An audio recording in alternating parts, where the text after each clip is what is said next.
Prologue, Volume 2. A beautiful white room decorated with luxurious ornaments was the place where a meeting was held. The location was in the palace of the Arclight Empire, located in the center of the Ixian continent. The empire is one of the largest countries in the world, it is a power among powers, thus gaining many enemies. A group of more than 30 men was gathered, they were urgently called to meet. As you can see from the documents, the mysterious criminal named Licht has been murdering different people for the past few months. His latest victim was the eldest son of Iscariot household. The men were going through the documents on a large circular table. I have a question. What is it? The magic knights have not been able to track him down. I'm afraid not. I questioned them several times and none of them knew what to answer. This individual hides his trail perfectly. We can't easily follow him. I see. Please check page 12, there are more details about the incidents there. As they turned the pages, a man shouted.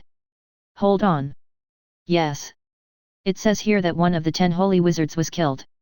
And that his murderer may have been that Licht fellow.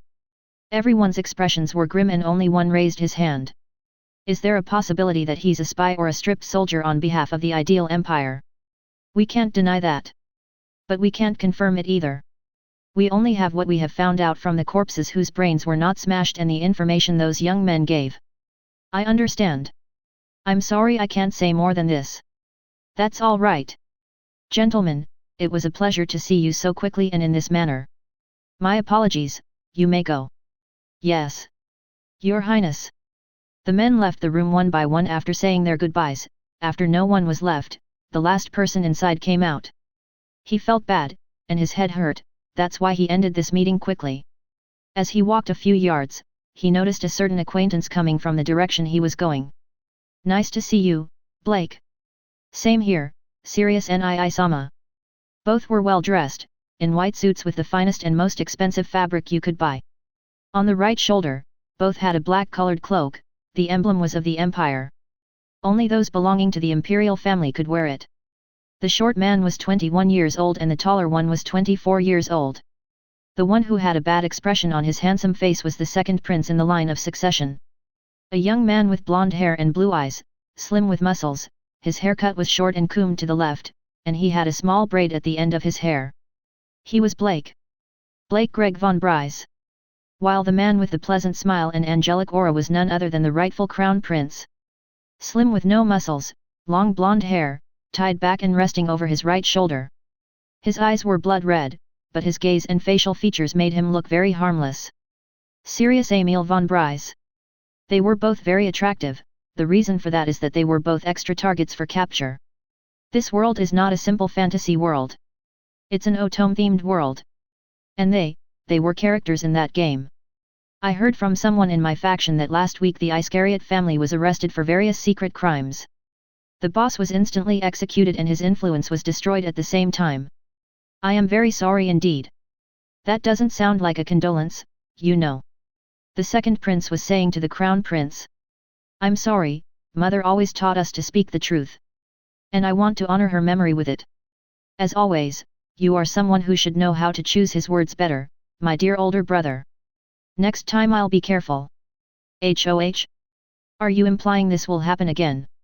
Prince Blake is walking around upset, that's because he has received several reports where members of his faction have been involved in cases of corruption, and arms sales, among even worse things. And, for some reason, the one to blame for leaving that evidence is always a mysterious being by the name of Licht. I'm not trying to insinuate anything. I'm just saying that the next time we talk, I'll talk things over better. Yet. Blake was walking towards his older brother, heading to his private mansion to rest. After crossing paths with Sirius, he said to him.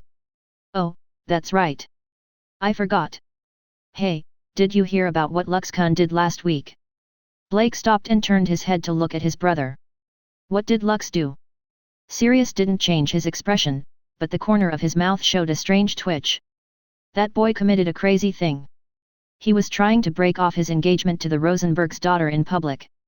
And to make it even crazier, a strange boy and Sid-kun challenged him to a duel. Blake's eyes widened like saucers to blurt out a comment. He did what? Life is Russian roulette, they say. You never know when the bullet will hit you. Anyway, enough of this boring talk. Razel Bartlat, am an imposter in this game world. I died in an accident and was reincarnated in an Otome game-based world. I was trying to live my life as a simple baron with no territory and help the protagonist and capture targets from the shadows. My reason for doing so is that in this way, I could prevent many calamities from happening and help save the world and prevent its destruction. The 2 years that the Royal Academy of Magic lasted should have been simple and boring as I tried not to stand out and be a background character like Friend A. But all that was ruined. The blame for that is that I avoided a major event in the game. The end of the horrendous villainous. The problem is, for some strange reason it was taking place. This event was happening at graduation and only when the protagonist and the captured targets gathered evidence to punish her. But for some reason, the stupid third prince was bullying her. The villainess, Eli, is my childhood friend. I wanted to keep something bad from happening to her originally, but what the stupid beau said to her was something that made my blood burn. That was yesterday. My friends and teachers called me crazy. I told them I was. For some reason, we had to go to the Duchy Rosenberg, or what's left of it, to report it. The girls left that same night for Eli's house. While me and my good friend, the fourth prince, Siegburn von Bries or simply Cid. We decided to defend it. We were in a cellar at the academy. Classes were over and the students went home because the next week is a festival that lasts a whole week. Razel, stop wasting time looking at the sky and help me too. Who was telling me that was Cid? A tall, handsome boy with navy blue hair and dark blue eyes. He was one of the extra capture targets in the game, but he was well obnoxious. In reality, he is very nice and a good friend. He came out to defend Eli from his half-brother. Quite the opposite, to me. A simpleton and ugly guy. My hair and eyes are black, and I have small irises and strange shadows under my eyes. I really am very ugly without a doubt. Razel, I'm going to beat you up if you don't come right now. Without even waiting another minute. Cid threw a box in my face. Ah! I screamed because of the pain. Can't a man think of a reason why he's doing this? I mean, we're going to fight the prince and his friends in a duel in 7 days. And the method of the duel is a joust, just like in the event. I have no idea how to ride a horse. That was a problem. The worst thing is that they are not normal horses like in the classic knight movies. They are actually some kind of flying horses. Just like I say, they are flying horses. But not as anyone imagines. It can certainly seem confusing, even more so because they are called pegasus. They are built with magic spells so they can fly. They are usually used for sports. For combat, they are not used, but years ago the nobles decided to upgrade the jousting and so jousting with Pegasus was born. There is a magic stone inside that acts as an engine, similar to riding a motorcycle. Back to Cid. Don't you want to let me rest for a moment? Rest from what exactly? Yesterday we challenged Regulus and his friends to a duel. We came today to the Academy's warehouse because the janitor with the keys was returning in the morning. We came to get a Pegasus for you. It's just as you say, I don't have one. So, the Academy will lend me one. Obviously, it will be old and used one since, if it's stored in the cellar it's because nobody uses it or wants it. Very nice these teachers. We've been looking for a Pegasus for me for 2 hours. This place is as huge as a pier. There are many, but they are damaged or the magic stone was removed long ago. I don't have the money to buy a new one, nor does Cid. The worst thing is that the price is over 5,000 gold coins. It will really give me a heart attack. There must be one around here somewhere. As I was removing rubble from junk stored here, I found something. Hey Cid, come take a look at this. In the middle of all that trash, I found my Pegasus, but it was not what I expected. Cid came running over and then like me, he was surprised to see this. Are you serious? He was amazed as we found a Pegasus. Like all Pegasus, its upper body without the legs was the mount. It had wings on the sides, it was either decoration or they served the same purpose as airplanes, I have no idea as in the game it was never overprobed. Dust off, it looks like a perfect flying horse. The only weird thing is, why is it black? His color was black. It wasn't just one part, it was everything. From the tip of his nose to his tail he was black. The only thing that wasn't black was the eyes. But those were blood red. It was very frightening. Let me check if it's any good. Cid went over to check it out, fiddling back and forth. It seems to be in excellent condition. The magic stone is intact and was not removed. If it were removed, it would be useless as each pegasus runs on the magic stone it was built with. Cid put his hand to his chin as he looked at this boy. I heard a rumor once. Rumor? Yes. It was about a fairy tale, that, if you took great care of an object, it would come to life through fairies living in it. Funny. In Japanese mythology, there is a terminology for those beings. They were called Tsukumagami. It was something like the story of the doll that wanted to be a real boy. Why do you say that? I would ask him. He would answer me. Look. There's a name written here. It's not common to see this. Cid would point out to me on one part of his neck a name written. Schwarz? What a weird name. Apparently, it belonged to someone. Never mind, you are mine now and we must leave as soon as possible for the Duchy Rosenberg to report the duel to the Duchess, the mother of the villainess. Notes on term used in chapter.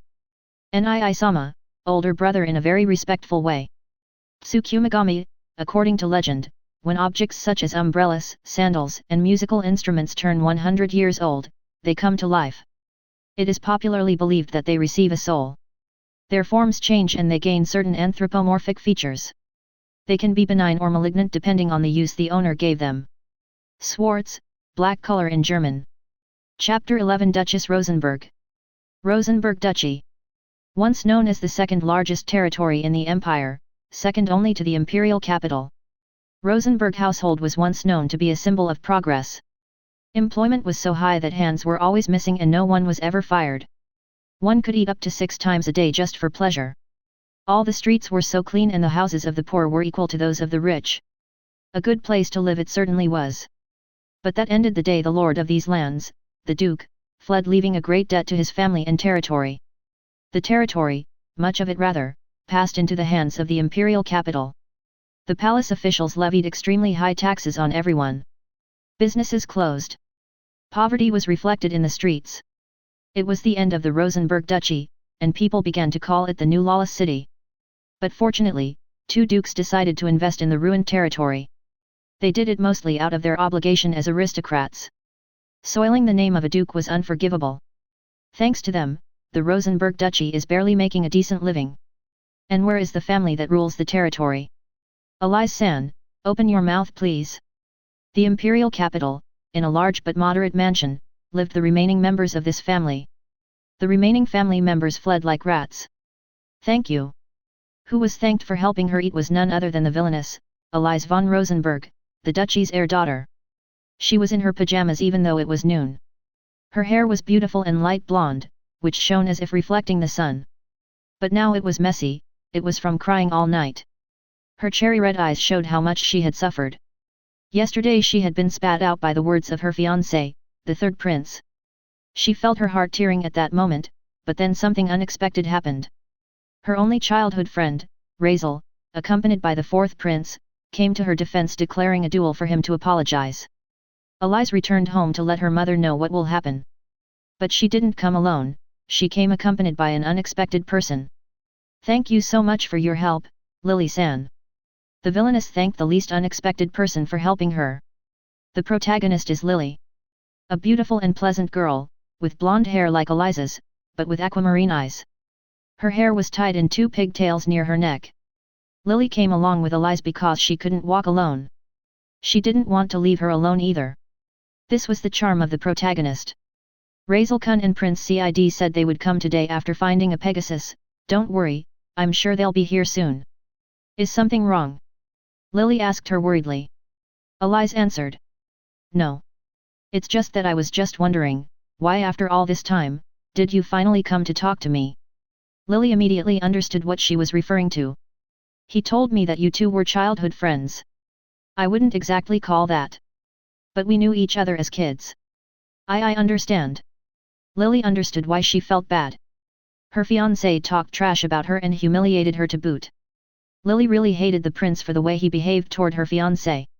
What Lily doesn't know, is that the same attitude he took when it came to defending her during the game event. There was another thing Lily didn't tell Elise. That she was Razel's girlfriend. She didn't know if revealing the reason why they were together would mean anything positive or misleading in her state. But Lily wanted Elise to smile as she did at that moment in the bathrooms. A smile of a trustworthy girl. Lily was thinking of only one thing. Razel-kun, please. When to make Elise-san smile again. I don't like to see her like this. While Elise was eating her soup on a tray near her bed, someone knocked on the door. Miss Elise-san. Your guests have arrived. Lily was pleased. Elise didn't show joy, but Lily tried to get her to smile. Then she helped her change where Elise reacted to the moment where unintentionally, Lily touched her breasts. She did it because she didn't know another girl who also wore a bra of the same size. We arrived at the mansion in a limousine. Of course, CID paid the travel expenses. The Rosenberg's replacement mansion is as you would expect from a small shopping mall. It is very large, but compared to what it once was, it is very small. I informed the guard who I was, and he let me in. We walked until we reached the door. The steps, unlike the other mansion, were only 4. I was a little glad, but at the same time, it showed how little money they had. The door was opened and we observed an old, muscular, and elegant butler greeting us. We were awaiting your arrival. Prince Siegburn and I remember him, with long grey hair, tied in a bun, and a thin mustache for a beard. He's the guy who told me to go take a bath the day I regained my memories of my former life. I'm Razel. Nice to meet you. Noted, I'm Glenn Witteberg, the head servant and right-hand man of the Duchess. It was normal to find people without the antecedent surname von in their names. That was because they already achieved the 100 years of service set by the palace to earn their title of nobility. Families of knights or newly appointed barons were hired by nobles to serve them. Of course, these servants would be considered very high level. Sort of like a high-powered manager or supervisor in a company. Please. Come in, madam is waiting for you. After entering, he observes the place. It is elegant, but nothing fancy. Also, the number of servants is small and there are parts where dust is noticeable or they are closed. Excuse me, why are there few servants? It's a duke's house, the number of servants should be around 200 at least. CID asked the old butler curiously. Without turning around he replied. That's because many of them are traitors.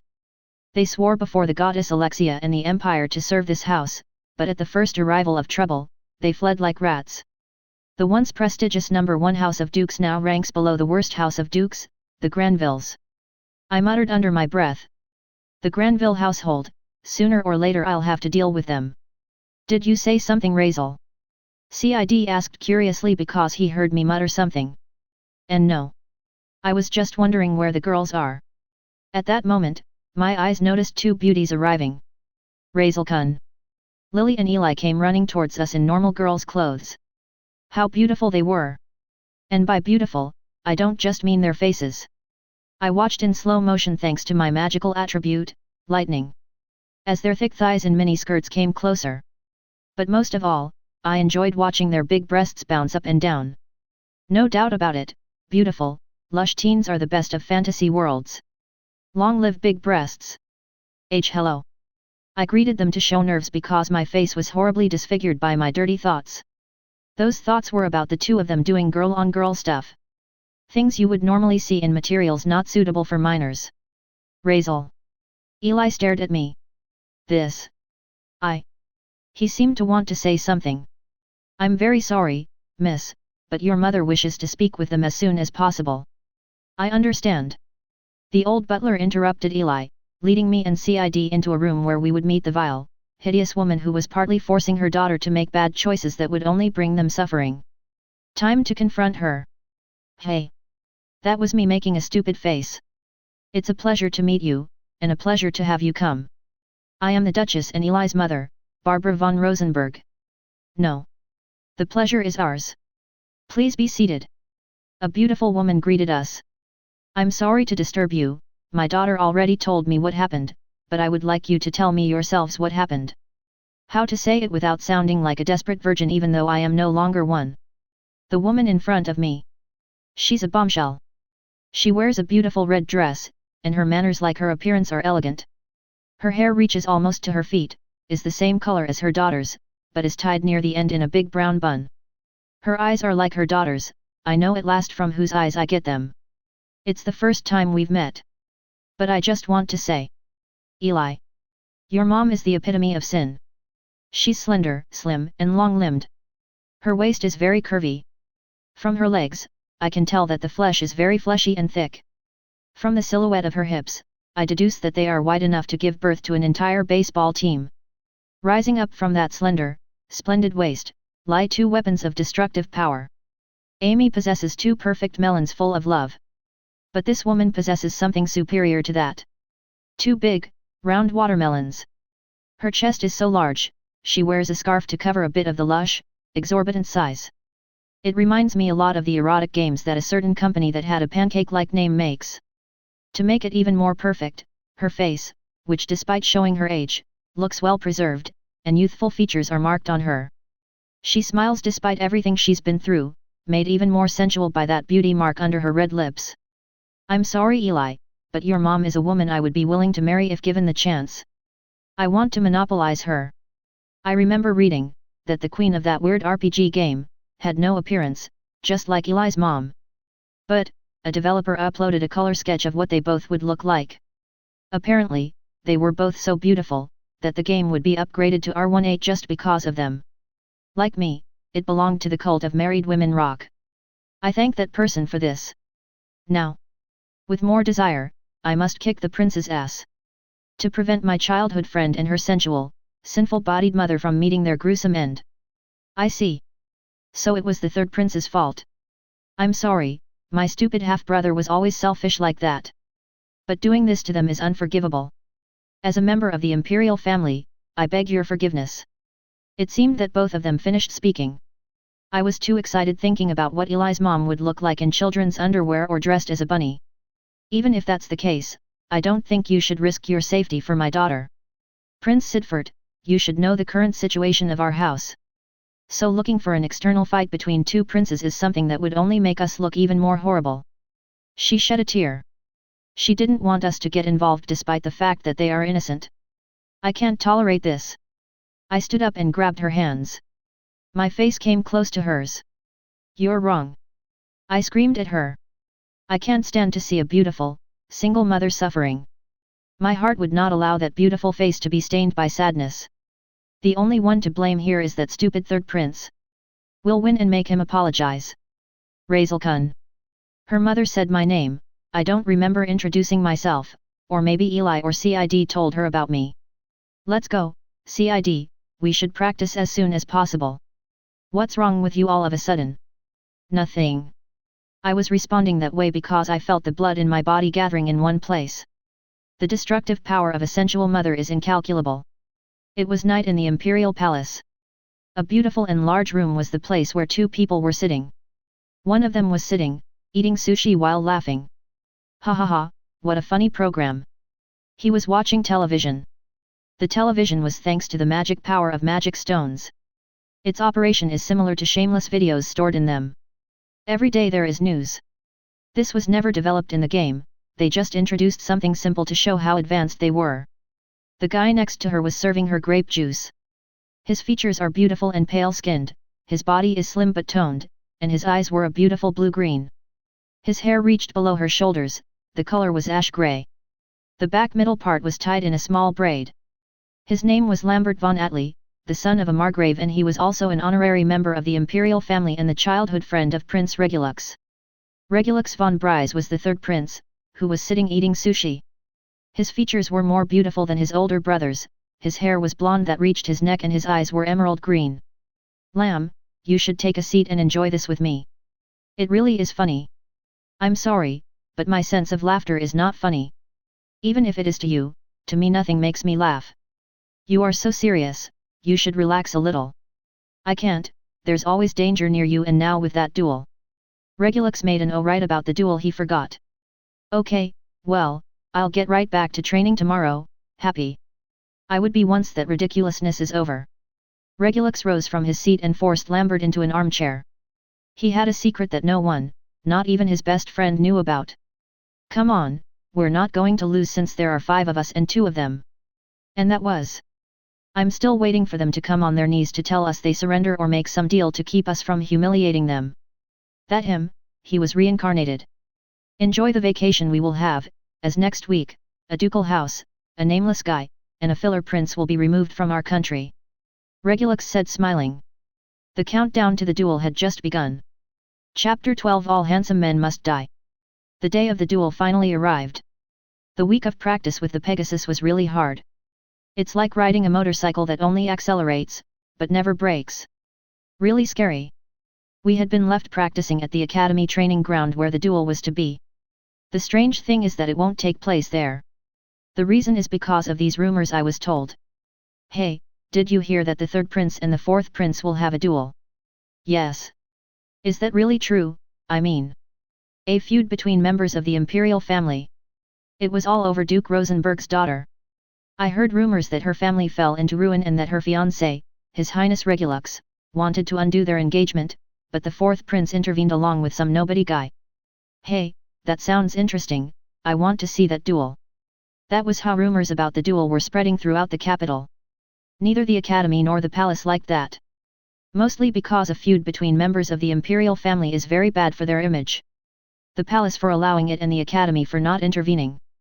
So the duel will take place elsewhere. Apparently, the location of the new meeting place is a hidden place, only people authorized by the palace, including teachers and students of the academy, can go there. I don't really understand why they do it, but okay. To get there you have to take a boat. No, it's not crossing the sea or anything like that, it's even crazier. Apparently, the meeting place is in a place called Magic Zone. They are places where the density of the magic element is so high, it affects the environment. It's something like if a heat wave set a forest on fire. To reach this place we use a flying boat. It uses a magic stone which is its engine. It seems that the game developers really liked the element they used in that RPG game. They liked it so much, that they wanted to introduce a bit of that world into this one too. Well, according to what I read, in that world the islands float and they use ships to get to each island as if it was a warship game. Honestly, it sounds crazy to me. Was that game really popular? Anyway, back to why I can see trees from the sky. The ships are normal ships, it has hot air balloons and airplane-like wings to glide and help the pilots better. At the top, there are airships, which is where the magic stone is. It is placed there so that the magic power fills the balloon and it can fly. I had heard that they also used boats to cross the desert, but this method is better and cheaper. The surroundings were full of trees and small fractions of floating rocks. The place was located northwest of the capital, near the Lauenburg Duchy. Eli's mother said she didn't want to come. I understood her, but I approached her, took her beautiful hands, and from the bottom of my heart I shouted. Don't worry Duchess, we will definitely win and by the end of the day your house will receive apologies from that idiot. For some reason, everyone thought that my desire to regain the honor of the Duke's house was greater than my safety. Finally we arrived. In the distance, I could see something resembling a stadium divided into 4 parts. The rocks were reshaped to appear to be a stadium. Many flying boats were anchored. Well, anchored sounds like a lie, they were at rest. Through a boat, they sent the people who would be the audience.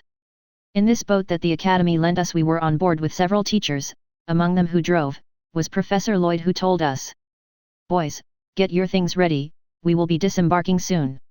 He offered to be our captain as few teachers knew how to handle a ship. The other important crew members were Cid, who had his things ready, and the girls, who, for some reason, are together. No doubt Lily has been a great support for Eli, but you know Lily, no, forget it. Screw it. The audience seats were exclaiming in surprise. It's amazing that people like us could have the opportunity to witness something like this. I never expected to see the day where 2 members of the imperial family would fight each other. And more for the sake of a girl. Hey, don't you think it's a lover's fight? Kaya. Something as romantic as that. 2 brothers fighting for a girl's hand sounds like from a TV drama. Strangely enough, the dialogues are not that far from the event. Things like that were said at the event. Of course, everything that happened in the game and in the current situation is totally different. It seems that many are ignorant or unaware of the reason for this duel. Said a mysterious hooded figure. She was sitting in the middle. At her side, she had fries and water. Even if it wasn't a spectacle, starving is bad, was what the figure thought. Her hood and cloak were green. He was biting into a salty fry without emotion. Then a person approached and greeted her. Yo!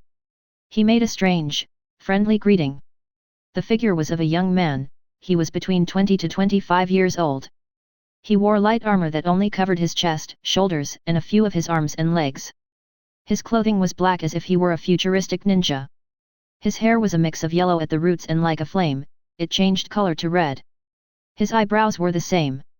His eyes were orange. He had a big smile from cheek to cheek, and strange, floating stars appeared near his face. It's weird seeing you around, Dolph.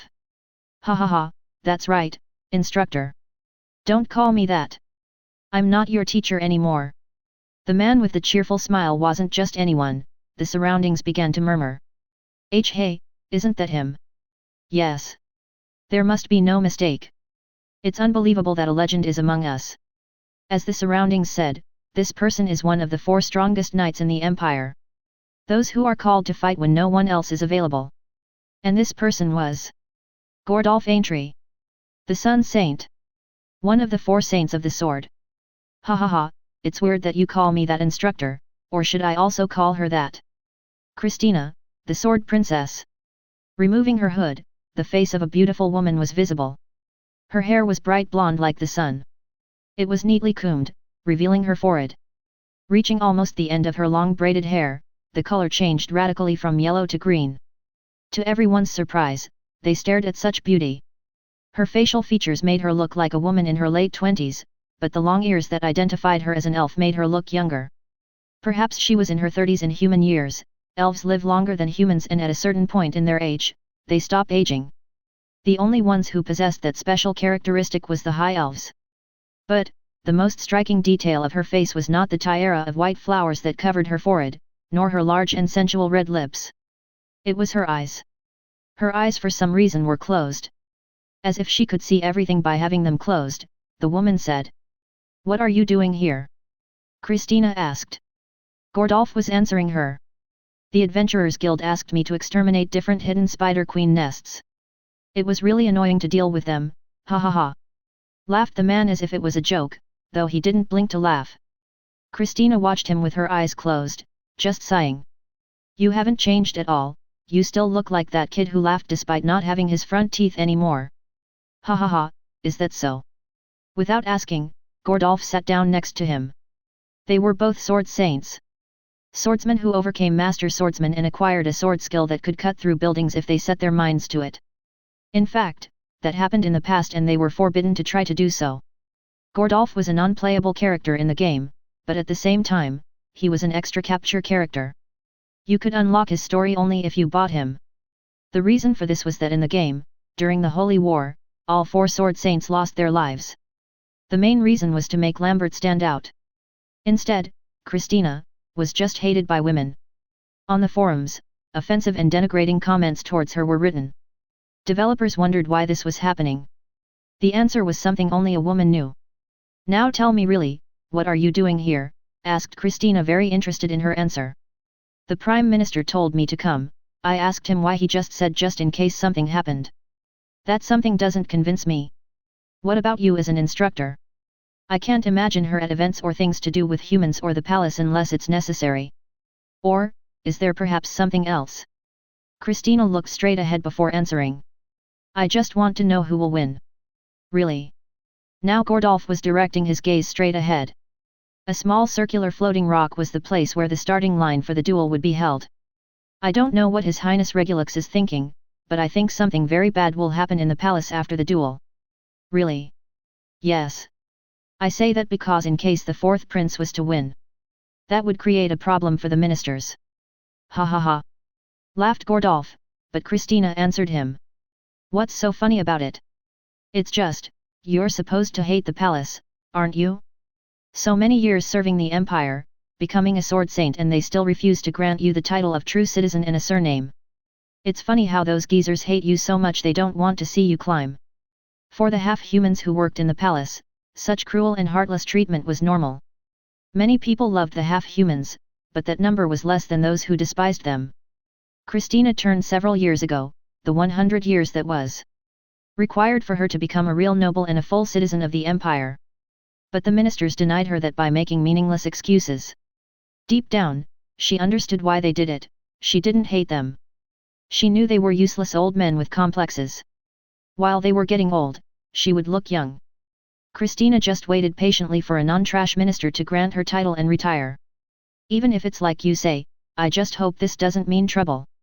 We already have enough of that mysterious guy named Licht who goes around murdering nobles and temple members.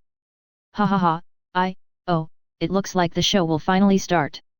In the center, there were a group of young people who came. They all wore suits resembling bikers. The color was black combined with the color of their hair. Greeting the audience was Prince Regulus.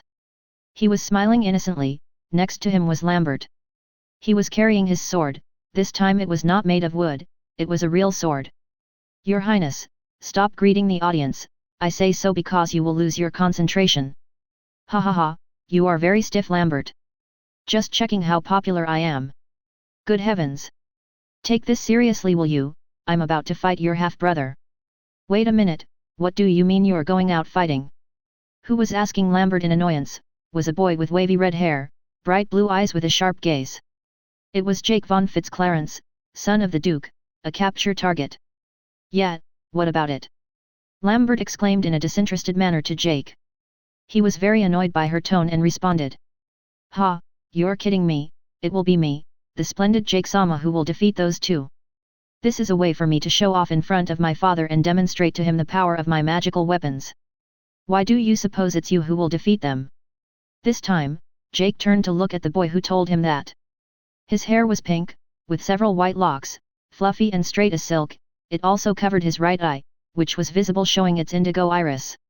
He was another target for capture, Oscar von Pleven, son of a marquis and grandson of the first seat of the 10 Holy Wizards. I don't want to fight Prince Siegfried, but His Highness Regulus guaranteed me that he would take responsibility for raising my hand against him. So, I can show off all my skills so my grandmother can see how much I've grown. Hey, am I painted on the wall or what? It will be me, who defeats those two. It's my chance for Fraser household to gain influence. Showing off his exaggerated muscles for a teenager was the latest capture character, a tan-skinned boy, slicked back and with lots of hair gel. He had the ends of his hair up, some of it showing a golden sheen, and his brown eyes showed how wild he looked. He was Belange von Fraser, son of a border count. They were all gathered for an important romantic event of the game. It was to fight for their beloved, but that beloved was not there, and instead, they were going to fight against the villain's representatives. The game no longer makes sense. The world and its saviors are on the wrong side of the board. More importantly, what time are they coming?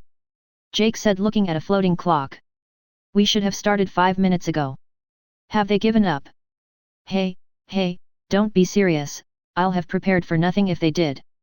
Belange replied in fright to Oscar. While Lambert replied to both of them. For their sake, it's better this way. The embarrassment they will go through is surely unimaginable. You speak too fast, it seems. Regulus pointed to the front of them. The other four noticed two people coming in a small boat. Looks like they're not chickens. Jake said, smiling. Humph, I was getting impatient. Added Oscar as he combed his hair a little. All right, I want some action. Belange exclaimed, pumping his fists. It would have been better for you guys not to come. Lambert indicated as he tapped his sword and glanced furtively at those two. While the main capture target, the kind and righteous Prince of Regulus, was thinking. Sorry Cid, but this is your fault, no one asked you to get involved with the villain. Well, in the game you got an even more gruesome fate, so it's not like you really mattered. And for you, Worm, I'll make sure you see the end of the villain with your own eyes, ha ha ha. No one can or will be able to beat the future White Knight. No one. Things the kind and righteous prince of the game would never say. Now, the duel would begin, and at the end of the day, a surprise would take the whole capital, including the participants and spectators themselves. Chapter 13 vs. The Unsuspecting Boy. Once we arrived, we went straight to change. We were wearing tight cycling clothes. The reason for that was because it was more comfortable when moving around. Sid's suit was black with blue lines while mine was white with black lines. I don't understand why, but I feel annoyed for some reason. Our Pegasus was ready, we were just waiting for the order of who would go first to us. Hey, I'll go first. Yeah. Sid's bastard was using me as cannon fodder, it seems, as he said to me. Razel, I suggest you go out to fight before me, not only in the first round, the other two as well. Why should I be the one to carry all the weight on me? Cid gave me a cold stare. Really? He said, then revealed to me. Listen, you know we're going to fight against a prince and his friends, right? Yes.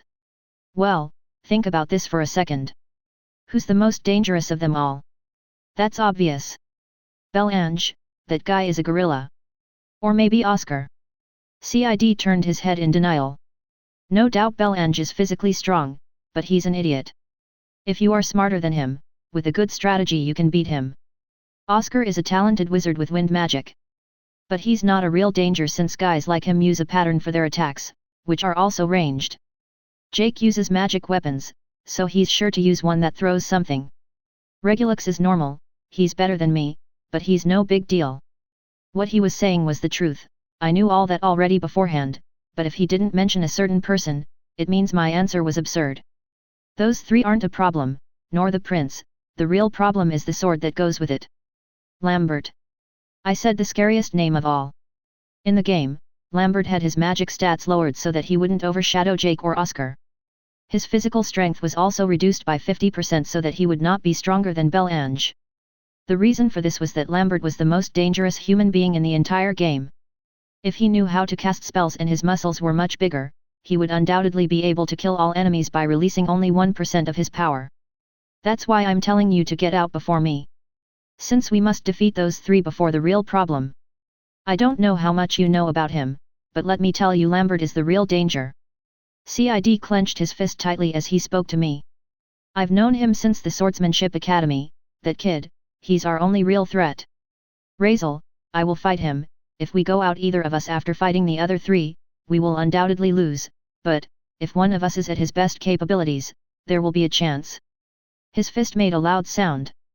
Razel, my reason for fighting the duel against Regulus was that I didn't like what he did to Elise, but, my personal reason in helping her was to show that swords spawn what it means to be seen from above by someone superior. Cid seems to have his reasons for fighting, if what he says is the best thing to do, I have no choice but to do it. Personally, I don't want to fight him. I sighed for a moment before saying. Alright, it really will be a pain in the ass to fight against a screamer, a weirdo, and a gorilla. But hey, does that mean you'll fight your brother too? Cid laughed a little. No way, I won't make it past that round ha.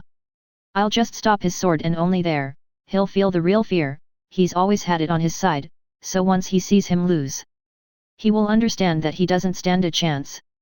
What Cid said made the main capture target look like a cowardly, sniveling child. But hey, never mind. Let's go.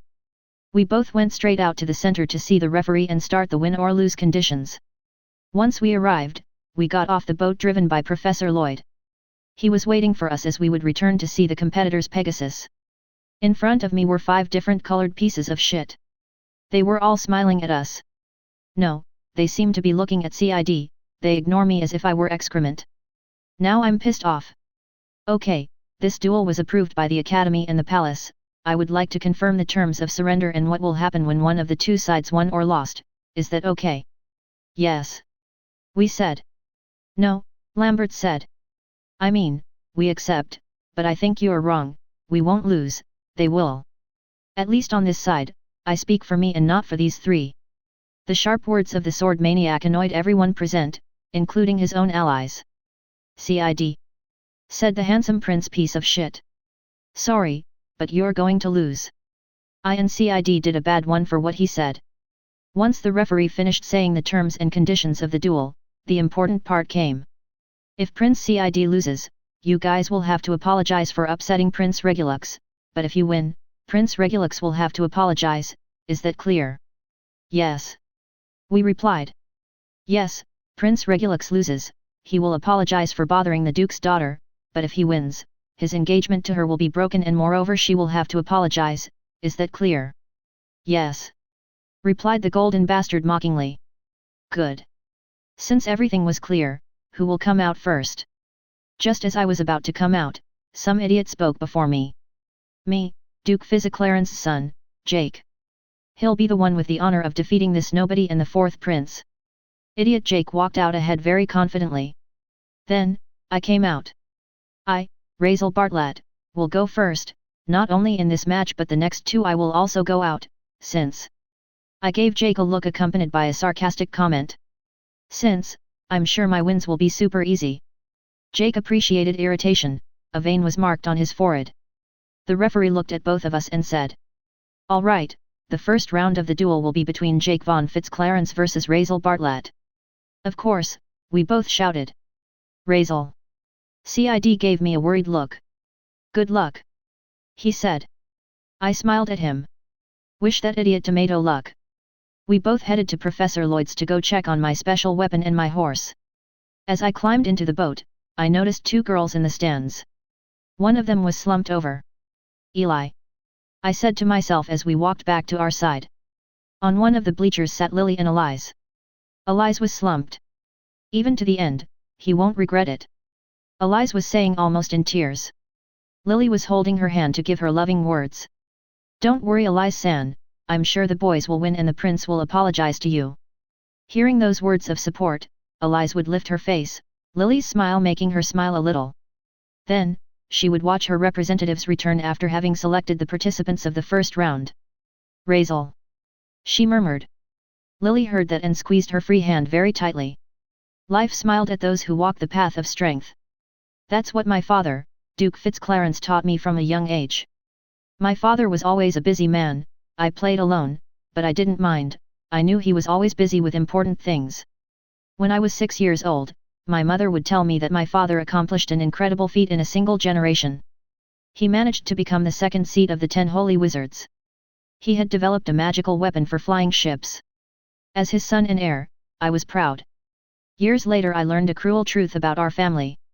Apparently, since the founding of the empire, our family is the enemy of the imperial family. For that reason, instead of being a duchy like the others, we are a principality. We still retain the free essence that did not bind us to any country or faction. That's wrong, my father is doing something wrong. I thought that many times. Once, at a party, I was listening to some men talking. Humph, why is that traitorous family here? Maybe they want to regain some prestige. Remember that to this day they call themselves a principality and not a duchy.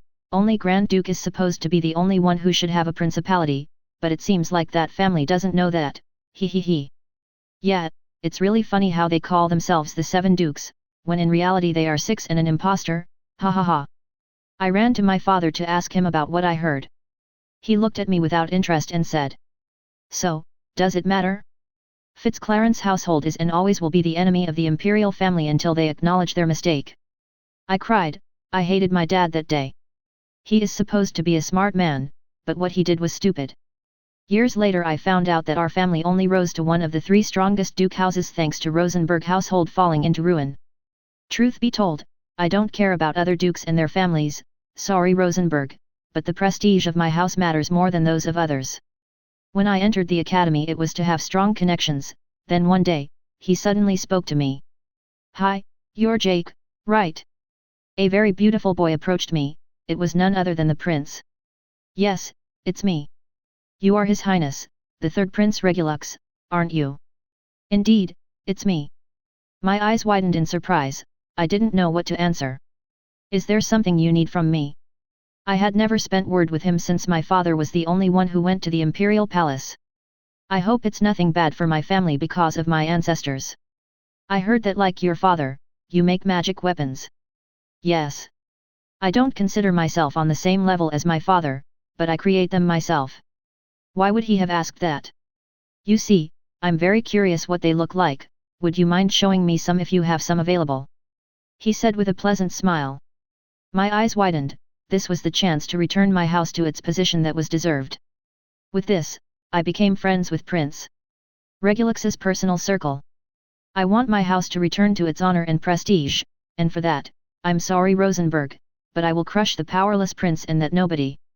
Don't take it personally, it's just a normal thing for a noble house. If your family was the same as mine, you would do the same.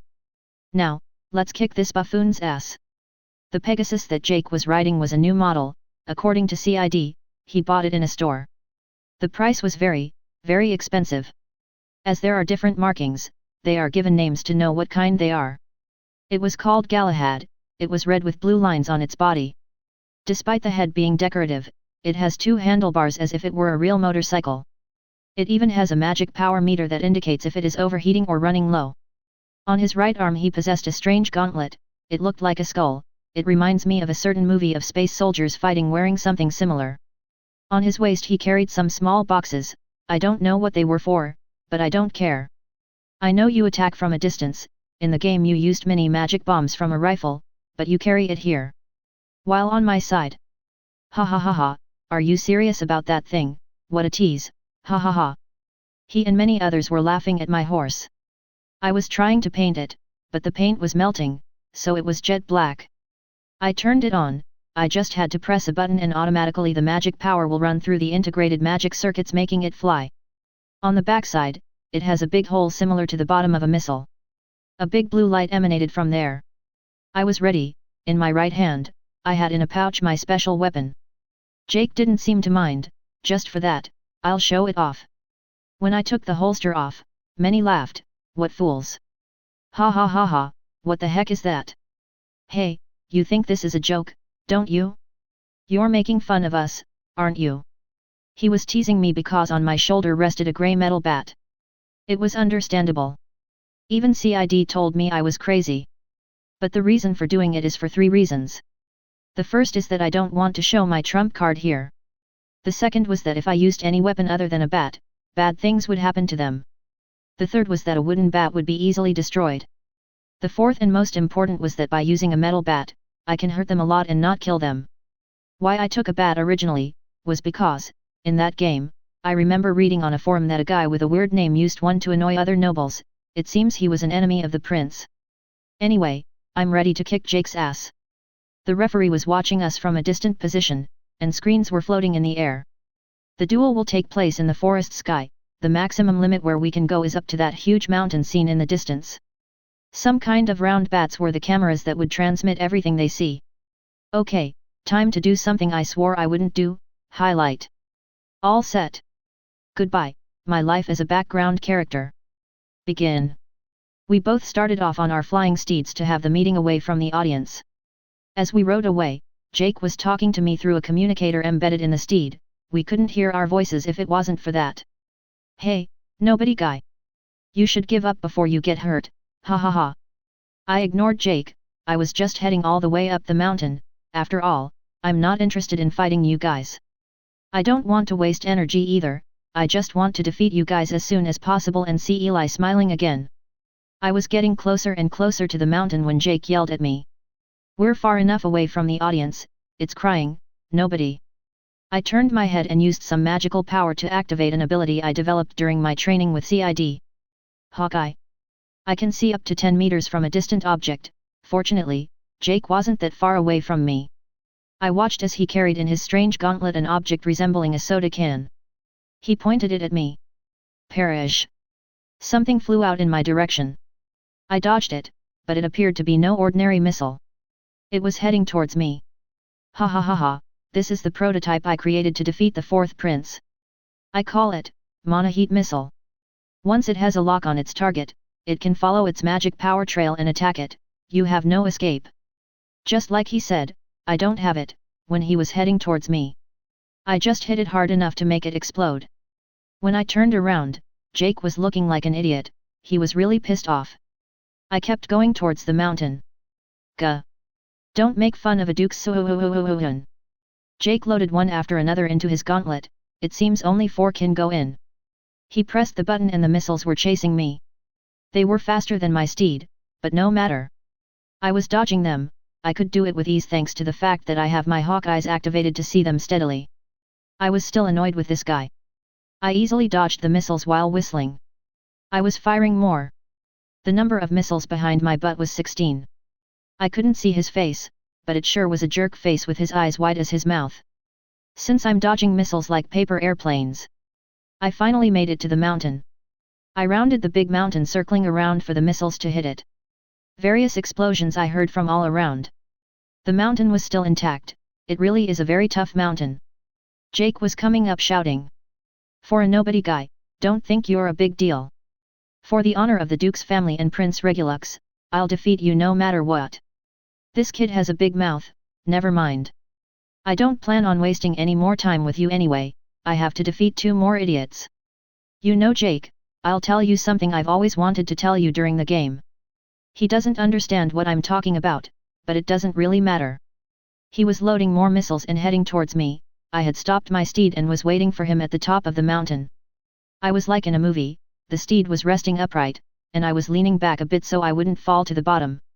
Jake was approaching very annoyed and fired the missiles. This is the best advice you'll ever get in your whole life.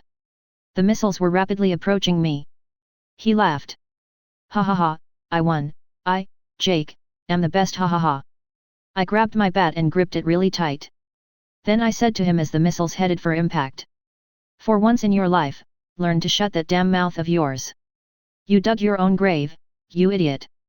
I hit the missiles that were going to blow me to pieces really hard, but using my bat, with some magic power imbued in it. The missiles were coming back to hit him. How was this possible? It's simple, the idiot said. They follow the heat of the mana, in other words. Traces of magic power. They were chasing me since there is nothing of magic power emanating remnants like my steed, but now it was him who was in my position. His joyful face has erased the instant he saw how the missiles would be directed to hit him.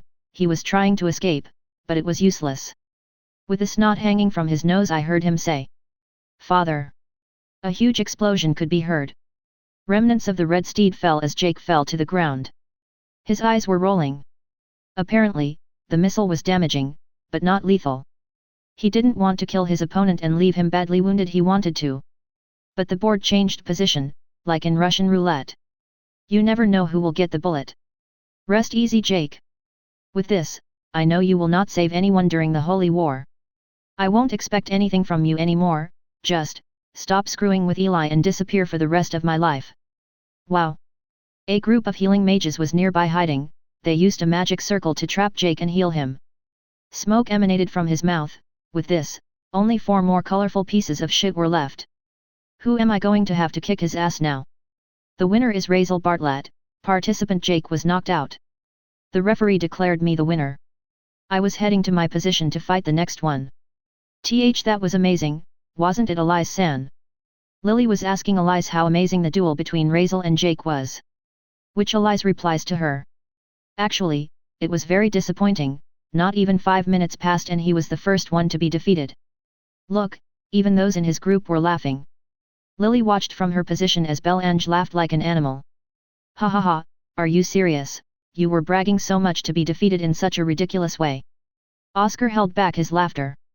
Regulus just smiled, while Lambert. Pathetic, and he calls himself the son of a duke.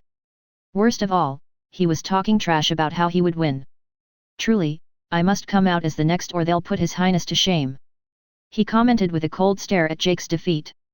No, I'll go. Jake Dono was a comedy, I mean, a tragedy. But that happened because of trust.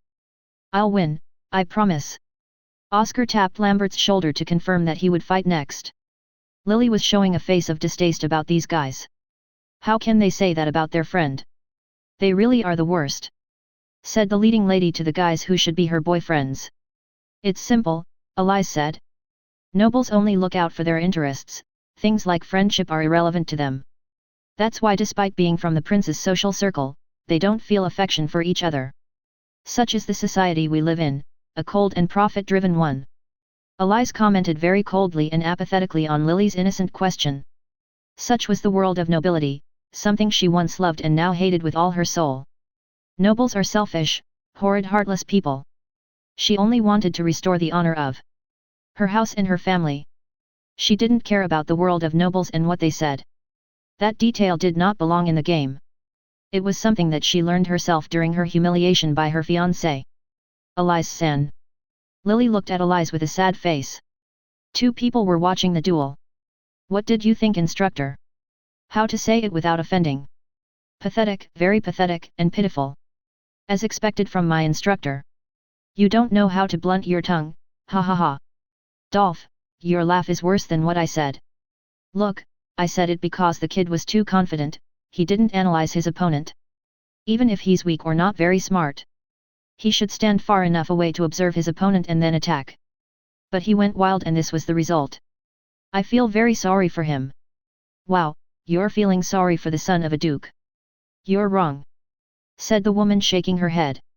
I say that because once his father finds out, it's going to go very horribly for him.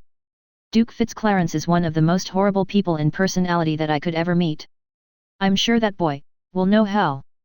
The two figures watched as Oscar mounted his steed, ready for his turn. "Looks like something interesting will be coming now," said the woman, who made a slight smile. Razel went back to get into position to fight Oscar now. Chapter 14 vs. The Smug Magician. Plevin household is no different from other houses. That is what the future head, that is me, Oscar, knows better than anyone else. Like all noble families, we started out as a house of knights. After completing the 100 years of service required to become a baron. When we became nobles, our family was the worst of all at using the sword or martial arts. But one day, the current head of that time discovered that he had a talent for magic. Thanks to that, Plevin household managed to rise in a few years to be a house of counts. We needed to have more connections, so we became vassals of the imperial family. We became a house of marquises because of that. We swore to serve the imperial family and were granted a place in the seats of the holy wizards. But thanks to my grandfather, our house became one of the most renowned and important. For that reason, when I was a child, I was invited to a birthday party. It was Prince Regulux's. I went with the most expensive gift. At that party he was turning 9 years old. As I stood in line to drop off my gift. "Hello." He spoke to me. I didn't understand why he did it. I mean, he should do it once he had finished greeting the adults and then his children. Then he could just strike up a conversation with us. But, what amazed me the most was one thing. "Hey, you're the son of Plevin household, aren't you? I hear you guys are talented in magic, would you mind showing me some of that magic?" It was those words that captivated me. My grandfather never praised me. I thought it was because of my talent with wind magic, the only thing I can use, since according to my grandfather, there are people who can't use other magic spells because of their attributes. This one is so strong that for some reason its body rejects other magic elements circulating through its body. At the same time, thanks to that, some people can use something called dark magic. Dark magic is supposed to be used only by demons. But it seems some humans are born with it, and the Ministry of Magic secretly recruits them. The world of magic is bigger than it is. That's why I love magic, that's why I caught the prince's attention. For that reason, I will not lose.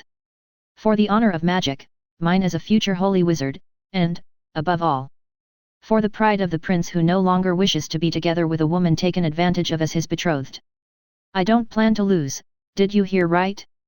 Weird face. For some reason, the effeminate Oscar called me a weird face.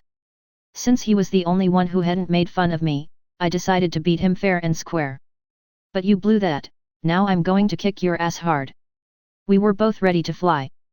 The referee looked at both of us and said, "The next duel is between Razel Bartlett vs Oscar von Plevin." Oscar's steed was a mix between salmon and off-white. It was supposed to be a fashionable color, since, like his steed, this one was from a company that puts out custom pegasus. The guy he had was named Bedivere. He was very beautiful, but he seemed to be just that, beautiful, not fast. Well, that's just my opinion. Whatever. All set. Begin, said the referee. We both accelerated. As with Jake, I was flying straight into the mountain again. Oscar was an expert at magical attacks, so I must be more careful with him than with Jake. As I pulled away, I heard wind magic. He was reciting a spell. As I turned my head to look at him, I watched as he stretched out his hand while driving very slowly. From his hand, a green-colored magic circle materialized. As always, his face did not show that he attached any importance to his opponent. His lips moved to say, "Flurry of arrows." A green wind crossbow materialized. Just like a real one, it recoiled to shoot the arrow. It was very surreal. The arrow was aimed at me, and the time from when it recited the spell was 3 seconds. The arrow, when fired, flew at high speed. It cut the air like a knife. It made a sliding sound. I didn't activate my Hawkeye, so I couldn't dodge it. But it seems that the attack was missed. The wind arrow grazed my cheek and smashed into the mountain, generating a large cloud of dust and a loud sound. Once again, the mountain was intact. Oscar communicated with me so I could hear it. That was a warning shot. The only time I'll ever do that, he was saying as he slowly approached me. Surrender right now. I have no interest in someone like you. My only real danger is Prince Siegburn. It sounded like Lambert who was talking to me, but that boy's way of expressing himself was to belittle others. Oscar was just speaking with hard honesty. But, I'm sorry. I won't. Unlike Jake Dono, I'm not someone confident and foolish. That's true. You're not dumb, but you are cocky. You like to show off your skills in the game. Surrender right now, and you won't live in shame. I looked at Oscar, then sighed and told him the truth. You were always like that in the game. What?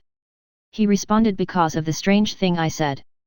Thinking you're better than everyone else just because of your talent with magic, but that's your weakness. I half turned around to speed up. Oscar saw me and sighed as well. I was no longer heading for the mountain, I was circling around it. Oscar was again preparing his attack. Really, what a fool you are. Wind magic. His voice was clear. Burst of 3 arrows. Just as he recited the spell, 3 arrows materialized in the center of the bow. This time my hawk's eye was ready. Come. You lost. Oscar chanted his victory beforehand. The 3 arrows were fired at high speed. But I won't let any of them touch me. One arrow was flying faster than another. That arrow was going to destroy my steed. I dodged it by inches and it hit the forest. The next arrow was not changing its course, I dodged it and now it hit the mountain. The next arrow seemed to be the same. But Oscar hit it with a spell. Wind magic, air snake. The arrow turned into a snake and chased me. No matter where I went, it chased me. I entered the forest and the snake kept wanting to bite me. In the distance, I saw a cave. I entered thinking I would lose it, but the winding snake is just as foolish as its summoner. In the stands, Lily and Elise were talking. Will Razel be alright? He should be. Oscar is talented with magic, but Razel must plan how to defeat someone who attacks from a distance. Will he win? Lily's innocent question made Elise thoughtful briefly. He said he would win. So, I'll believe him. Lily looked at Elise, her eyes hinted that she believed her words, but she squeezed her chest for some reason. They both just watched the screen, which showed various sounds of explosions. While elsewhere in the stands. The fight will be over soon, don't you think? I think so. No matter how you look at it, that boy has a low chance of winning looking at his opponent. Will he lose? It's a possibility. That's a shame. They said, but then, an explosion was observed by the magic screens. The girls seeing that shouted. Razel. Somehow, I managed to escape thanks to the snake crashing into the ceiling thus generating an explosion. Now that I was outside, Oscar was waiting for me. His face was still belittling me. It doesn't matter, if you survived, you will lose now. This time the spell was stronger. Wind magic, 18 arrows. 6 bows with 3 arrows each materialized. This time the thing was serious.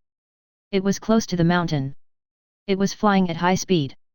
The arrows were also streaking through the skies like missiles. They were chasing me, but I said I would end this quickly. I circled the mountain as the arrows chased me. One after another reached me, but they hit the mountain. Now there were only 11 left. But they were so fast, my hawk's eye hurt a lot. My eyes hurt a lot.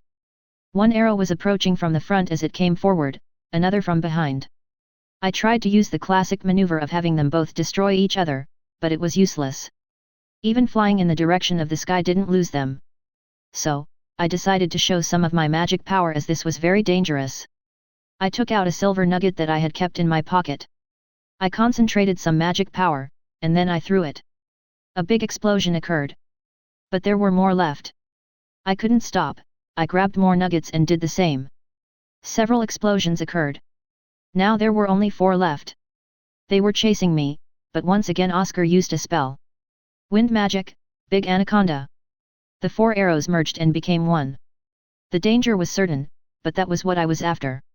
I stood motionless for a moment as the great anaconda came to devour me. Oscar gave me his last words. It's over. He half turned to leave. The great snake approached, I grabbed my bat, and magical power coursed through every inch. Like a sword, it was filled with a light glow, and when the wind anaconda opened its mouth, I destroyed it by hitting it hard. A great explosion of air occurred. Oscar returned without looking back. Then, hey! But when he heard me call out to him, he turned around and his expression was panicked. I told you you're too cocky. That's why you'll lose. His handsome face warped into one of horror. Her last words were, please. as I watched my bat approach his face. In the face, no. I did the opposite of what he said and, my bat hit him full in the mouth and nose. I could see how his gallant face was deformed by the blow. His nose was split and his teeth were flying.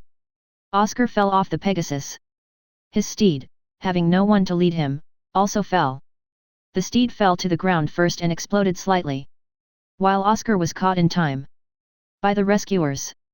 As with Jake, he was being lifted onto a stretcher as he heard the referee say, "The winner is Razel Bartlett. Oscar can no longer continue."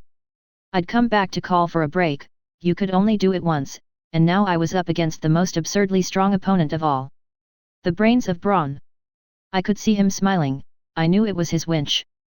The break would only last 30 minutes, more than enough. It's not even half a day yet and I feel I want to sleep already. In truth, protecting the villainess just because she is my childhood friend is tiring. Chapter 15 vs. The Muscular Idiot. I, Belange, am the heir to the Fraser household. A house of earls of the frontier. Our family gained prestige since we were a house of viscounts, but one day my grandfather did an incredible feat and we were promoted to earls. Unfortunately, my grandfather passed away and it was my old man who received that title. He always made me follow this principle. If you are not the strongest, then you are nobody. With those words, I was raised to be very strong.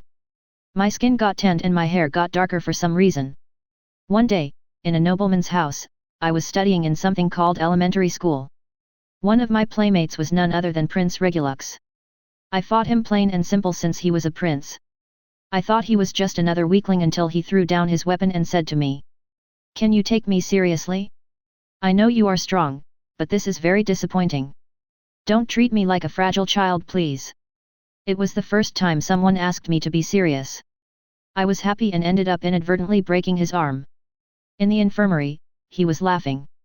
He would say to me while showing off his cast arm, "Ha ha ha, you are very strong, I'm sure you could defeat a monster with your bare hands." Those words made me realize that I am really someone strong. And that I should use that strength to show how reliable I am. For that reason, I accepted the duel. I am not interested in the fourth prince, the Rosenberg's daughter, nor the short guy in front of me. I am only interested in showing His Highness that the words he said to me, motivated me to be stronger. For that reason, I will win.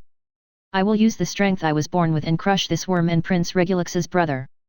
That idiot of Belange for some reason was giving me a strange look. Since I already rested after my fight against Oscar. Now it was my turn to face the brainless gorilla. His stats in the game were very high. So much so, that his intelligence and magic power was minimal. The steed this guy was using was an outdated model of the Gawain type. It was second-hand or used. You could tell at a glance how rusty it was in some parts. This guy was always like that, sloppy, and used weapons that broke after using a lot of force. But, better this way. Defeating you in midair will be a piece of cake thanks to that. Hey! He suddenly started speaking. My plan to defeat him in the air was destroyed in seconds by what he said. "I want to fight over there. It's better for us since it seems like you're also the type to fight on the ground and at close range. That's why you were moving away from those two, isn't it?" It was the smartest thing this muscle brain had ever said in his life. At the same time, the worst answer for me. I should say no, but that would just waste my time talking to him about why I don't want to go. In short, I'm going to get my ass kicked if I don't fight in the air. Very well. I replied the stupidest thing I said. And so, we hopped on our Pegasus to go straight to the top of the mountain to fight. The third match between Razel Bartlett and Belange von Fraser begins. The stands were thrilled. I can't believe the Duke's son lost. I'm more surprised that the grandson of the wizard god lost. Now that was a surprise. Looks like that boy's luck ran out. He'll be fighting with a gun against the son of the Frasers. The winner is more than obvious. The girls could hear how people were already giving Belange the victory over Razel. Elise was trembling. Lily said nothing, just put her hands together in prayer. Razel kun. While two figures watched the third match with interest. Looks like the match this time will be interesting. Instructor, who do you think will win? It's hard to say considering what he's done so far. But the Fraser boy is a mass of muscle, he won't have it easy, but I can't say if he'll be a winner either. The duel will tell. Everyone was looking forward to this match. Even CID was looking at the screen with irritation. Razel, why did you agree? You know Belange is strong. Even if he said that he was focused on something else. His eyes were staring at his half-brother and the most dangerous person of all. The real danger is Lambert, Razel, don't you dare lose. We got to the top, got off our steeds, and walked to the center. The wind was blowing hard. We could hear nothing but the sound of the air hitting our faces. Don't think you'll have it easy just because those two were careless. Belange was talking to me while ripping off the sleeves of her clothes. If I remember correctly, in the game he was doing it because he liked her arms getting oxygen. A lousy excuse to show fan service. But it was believable since he was a jerk to this guy. His weapon was a halberd, a cross between a spear and an axe. The weapon was bigger than him. He had to use both hands to wield it. We were both stretching, when I pulled my weapon out of the case I brought, and he burst out laughing. Hey, are you serious? You're not making fun of me. He laughed because I was once again using my bat. I was already on 2 winning streaks thanks to this guy. A third one wouldn't hurt, either. I don't want to show my trump card here. And even more so if you leave me no choice. For that reason, I'll be serious with you. Come, I'm waiting for you. Belange finished exercising and with his 2 hands, he waved the spear wildly. Ora, ora, ora, ora, ora. We're going to have a good fight. The spear generated much more noise than the wind in my face. When I finished waving it, the tip was pointed at me. Give me a good fight. Belange with those words quickly lunged toward me. I was less than a meter away, and he took a big leap. Warriors must fight on solid ground. I should be scared of this guy. He was always so strong that he could defeat monsters alone. Even if they were high level. But right now I was. You're so slow. Getting bored with how slow he was. I was dodging his aerial attack. In fact, that was the weird thing. Not just because I could see it. This guy must have used magic reinforcement to make his attack heavier and hard to block. But I did. Once the halberd hit the ground. He realized it wasn't there. He looked at the two of us and then noticed my presence. I did not understand what happened. I didn't activate my Hawkeye. He gritted his teeth at how annoyed he was. You got a little lucky, don't think it'll happen again. That's weird. My mouth released unexpected words. I recoiled as I watched Belange wave his gun wildly. He was moving very fast, his feet kicking up dust were proof of that. But I was confused. It's strange, I should be defending myself from your attacks. You're no faster than Belange, but you're better than Professor John. Still. It's weird. The halberd cut the air up and down. Left and right. There was even an unexpected twist where it made a half-turn so that the acceleration of the blow was stronger. Even so. Even with that movement. I dodged it. As if I could see a bullet coming at my chest. I dodged it. What's going on? I don't have my Hawkeye activated, but Belange's attacks become very visible to me. Just in case, I decide to repel one. Eat-tie-eeeeeees. Belange was wildly moving like a forward tornado with her weapon. I only used one hand, the one holding the bat. I parried her attack with a light blow. Oh! I was more astonished than Belange himself. He was stunned for a few moments. Then, he came to his senses and bared his teeth at how angry he was. His halberd was flailing so wildly, it almost slipped from his hands. Faal! Why don't you fall? Why? Belange was beginning to despair. Sweat was marking her forehead. I wasn't sweating a drop. To make it all worse. We weren't even 3 minutes into the duel. I inadvertently muttered something. Maybe. I've become much stronger than them. Since I'm a guardian among the shadows, I fought against many strong guys. I have obtained the most cliché power of all. The power of hard effort. I've trained since I was a child. Fought monsters for B-rank adventurers. And, still, I thought I was weak. But, this guy who I heard was one of the strongest in the academy, is desperately trying to beat me.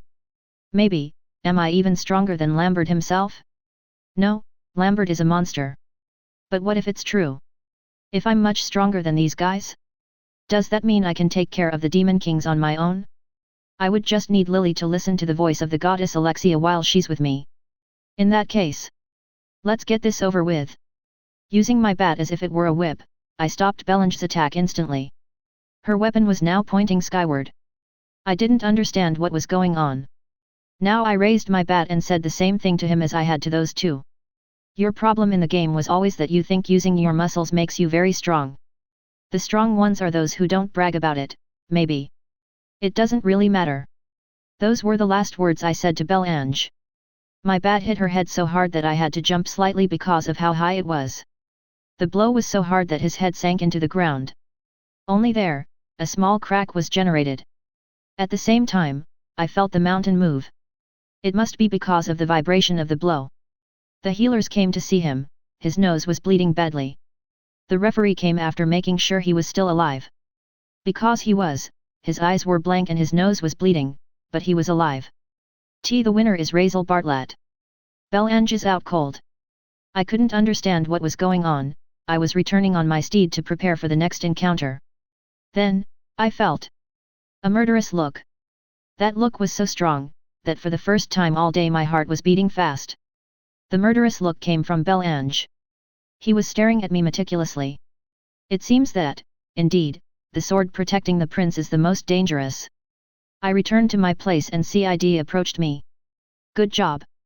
I have no idea what happened but rest up, it's my turn. Cid I was going to tell him I wanted to fight Lambert, but he felt me with his serious look. It's my turn.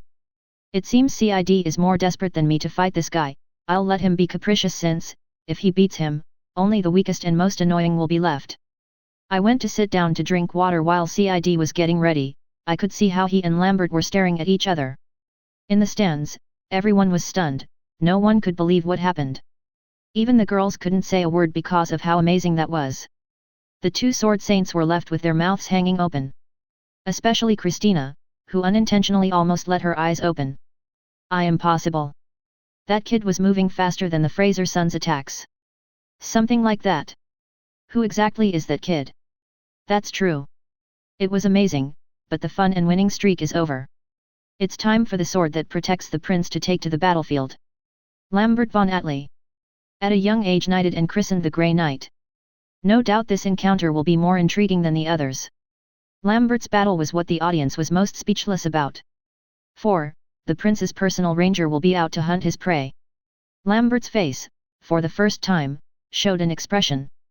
It was anger and hatred towards his enemies. The magical power around him made the atmosphere become visible.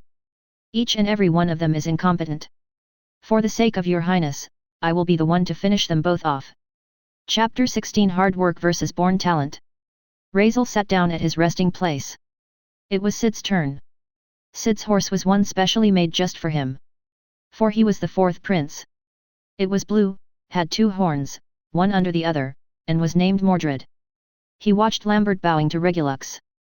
He couldn't hear what they were saying, but he could imagine they were talking. Your Highness, I apologize greatly for those incompetents. I will win, you can rest assured. Thank you, Lamb, try not to hurt Sidford too much. Understood. Lambert's steed was a beautiful grey one, it was special like Sid's as it was also built exclusively for its owner. On the side could be seen his name, Lancelot. Razel touched Sid's shoulder. Hey, are you okay? Yeah. Just thinking. About what? Sid's mind remembered things from his childhood, related to Lambert. Cid knew Lambert a little after he joined the imperial family. He was terrified, he didn't know anyone, and adults scared him. He could hear their voices, not at all disguised about their political interests. I hear that boy is the fourth prince. Him? Looks like the imperial family is in need of relatives, ha ha ha. Don't tease. A child like him may have a lot to offer. Cid covered his ears so as not to hear the ministers and other important men. In one corner, there were two children. As it was a welcome party for him. He thought he could make friends his own age. As he approached, he was stopped by a maid. The maid said to him. I'm sorry, but you are forbidden to approach the third prince. Cid did not understand until one of the maids said a name he does not cook. It's an order from the surrogate empress. She said she didn't want the son of a mistress to come near her son, sorry. From that day on, Cid understood that it didn't matter if it was his own house. No one was going to watch over him. For that reason, he kept quiet, felt alone, and did what he was told. At one point in his life, a dark feeling was born. Why only him? Why does everyone pamper Regulus? That dark feeling was envy. Just like the game, that feeling grew, but one day it disappeared forever. It was by meeting Razel. That day, Cid understood that tragedy affects everyone and not just him. Razel was poor, but he lived happily. Then, he met his friends. Poor upstart barons. Cid wasn't foolish to think that poverty was only for him. But he never knew that nobles could be poor. That day, Cid understood how childish that way of thinking was. Then he learned of Eliza's case. He could do nothing since he had never met her in person, only in name. Cid, seeing what his half-brother was doing to his fiancée, was very upset. That's why he wanted to help her. Because he could not bear to see a girl cry at the hands of someone from the imperial family once again. And, because the sword protecting the prince was a very sharp one. Cid climbed onto his steed ready to fight. Once he was next to Lambert, the referee asked them if they were ready. Yes. Cid replied, but Lambert said nothing, just nodded as if he were mute. The referee took that as a yes, and shouted at the top of his lungs. The penultimate round is about to begin. Siegfried von Briese vs Lambert von Atli. Begin. Lambert sped up, but Cid did not. Lambert flew around until he was better enough. Then, he noticed that Cid wouldn't leave his spot. No one understood what was going on, Cid just looked at Lambert. In the stands, the audience didn't understand what was going on with Cid.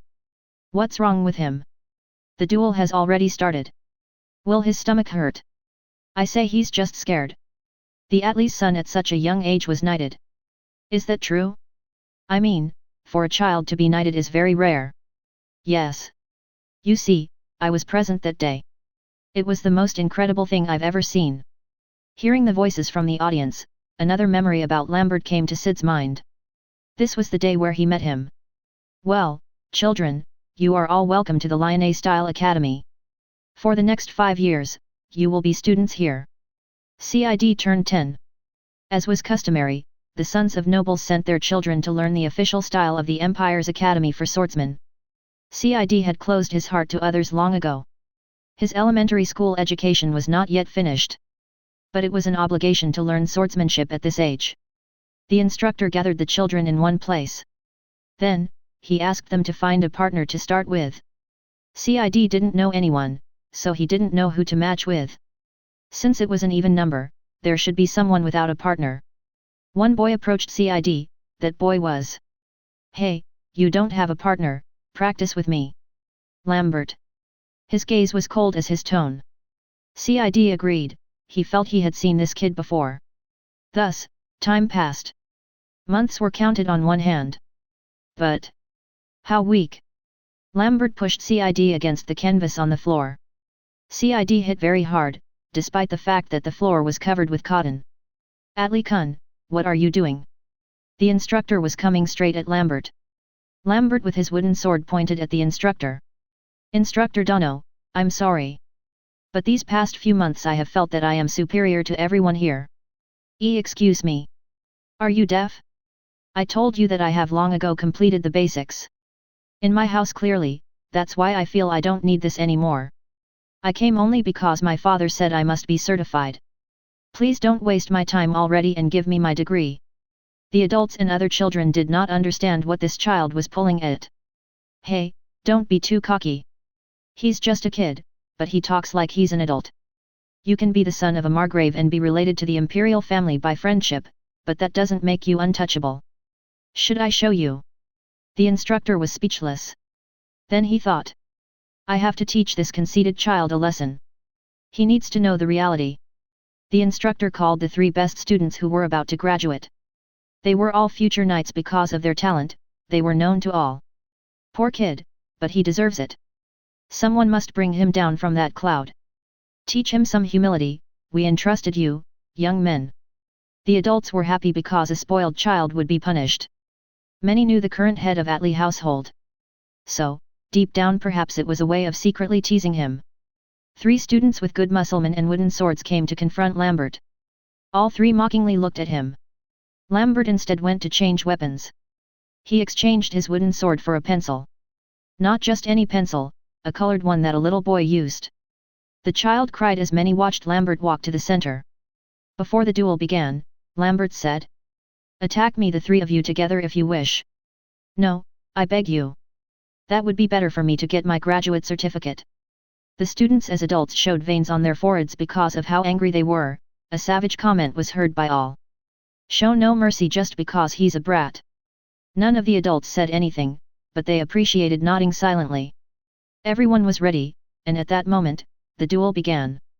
One young man swung his sword straight at Lambert's head, another aimed at his body, and the last of them aimed at his feet. "Eat this, brat. It's time to learn some manners. Apologize at the hospital." But, in a split second, it was all over. No one saw what happened. Not even the best master swordsmen were present. The three young men were knocked out in one move. Lambert said, "It's over. Can I have my certificate now?" One man shouted. "I won't allow it." He was a tall, burly adult. He was a retired master swordsman. Someone who once fought side by side with a retired sword saint. His nephew was training, that's why he was here. This boy doesn't know not only manners. He thinks the sword, training, and hard work are useless. The man walked straight up to the instructor. "Please let me fight him. I will show him that there will always be someone stronger than you in the world." Everyone made a big O surprise. The instructor was hesitant, handing him a wooden sword since this boy was messing up his dojo. Lambert looked at him without caring who he was. Cid looked at Lambert. For a moment, Cid thought. "If I'm not mistaken, I think I saw something." The big man was waving his wooden sword. Everyone was open-mouthed waiting for this encounter. They wanted from the bottom of their hearts, for that boy to get a beating. The instructor told them both if they were ready. Lambert said nothing, but the man did. "Kid, I'll show you a little humility. Remember this, there will always be someone stronger than you in the world. And if there isn't, the world will take care of teaching you that lesson." The fight was about to begin. The man was releasing an aura of intense magical power. Lambert did not move. At that moment, the combat began. "Let me show you the attack against the Al hit." But, at the same time, it ended. Everyone present only saw the big man with a broken neck and blank eyes as he fell backward. Cid opened his mouth as he thought. "I saw him. I think I saw it, that guy, he used simple and easy footwork. He jumped towards his opponent and hit him in the neck. But that's not all. That boy was smiling. A wicked grin he made as he beat his opponents, almost, as if he was enjoying their pain at the thought of the way they lost. When Lambert fell to the ground, he turned to look at the man. He said the words that brought the other children to tears. "Pathetic. Is this all the Lyonnais-style masters can offer?"